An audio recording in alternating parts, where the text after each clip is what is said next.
நம்ம ஏஎம் ஃபீல்டில் வந்து கலப்பு தீவனம் ப்ளஸ் கருக்காத்தோடு ரெண்டுமே பண்ணிகிட்டு இருக்கோம். கலப்பு தீவனத்தில் வந்து ஒரு 13 ஐட்டம் கலந்துகிட்டு இருக்கோம். ஃபர்ஸ்ட் வந்து மரவள்ளி மாவு, ரெண்டாவது பார்த்தீங்கன்னா உளுந்தம்புட்டு, மூணாவது மொலாசஸ் தவிடு, நாலாவது கடல புண்ணாக்கு, தேங்காய் புண்ணாக்கு, மக்காச்சோள புண்ணாக்கு, இந்த மாதிரி ஆர்கானிக் முறையில் வந்து தீவனம் பண்ணிகிட்டு இருக்கோம். நம்ம வந்து டோர் டெலிவரியும் கொடுத்துட்ருக்கோம். 5 மூட்டையிலேருந்து 3 மூட்டை 5 மூட்டைக்கு மேலே எடுக்கிறவங்களுக்கு வந்து நம்ம டோர் டெலிவரியும் பண்ணி கொடுத்துட்ருக்கோம். கருக்காத்தோடு வந்து 50 கிலோ மூட்டையில் வரும். நம்மளோட தீவனம் பார்த்தீங்கன்னா கால்நடை மருத்துவமனைக்கு வந்து சாம்பிள் அனுப்புவோம். சாம்பிள் அனுப்பிட்டு அதில் வந்து எல்லா புரோட்டீன் எல்லாம் ஃபைபர் எல்லாமே கரெக்டாக இருக்கா அப்படின்னு சொல்லி நம்ம ரிப்போர்ட் வந்ததுக்கு அப்புறம் தான் நம்ம டெலிவரியே பண்ண ஆரம்பிப்போம். இந்த 2 மாசமா இந்த தீவனம் கொஞ்சம் போனங்காட்டியும் நல்லா பால் கொஞ்சம் பேசுது, மாடு நல்லா ஆரோக்கியமாக நல்லா இருக்குது, எந்த பிரச்சனையும் இல்லை. இனிமேல் இதே தீவனம் வாங்கி போட்டுக்கலாங்க. நீங்களும் இனிமேல் இந்த தீவனம் வாங்குங்க, மாடு நல்லா இருக்கும்.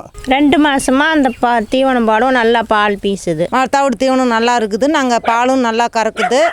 வாங்கி போடுறவங்களும் நல்லா வாங்கி போடுங்க, நல்லா பால்லாம் நல்லா நிறையா கறக்குது. நம்ம லேண்ட்மார்க் ஏஎம் ஃபீட்ஸ் வந்து அமைஞ்சிருக்க இடம் வந்து வாழப்பாடி வட்டம் அத்தனூர்பட்டி பெருமா கோயில், புதுசாக கட்டின பெருமா கோயில் பக்கத்தில் வந்து அமைஞ்சிருக்கு.